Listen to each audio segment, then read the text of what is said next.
pronto no se olvida, ¿no? Venir a apoyar a la selección es una obligación de todos los mexicanos, ¿no? Bueno, para los que queremos que le vaya bien, ¿no? Hay que apoyarlo, es un nuevo proceso y a darle con huevos para llegar al Mundial con todo.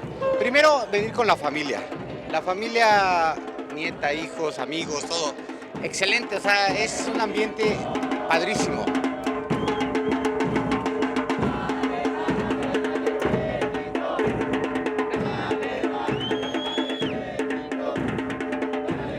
Pues a mí me apasiona mucho el fútbol y soy muy orgulloso de ser mexicano, entonces así no hayan hecho un buen papel en el Mundial, pero pues siempre hay que apoyar. Que el fracaso fue culpa de un argentino y el éxito es culpa de los mexicanos.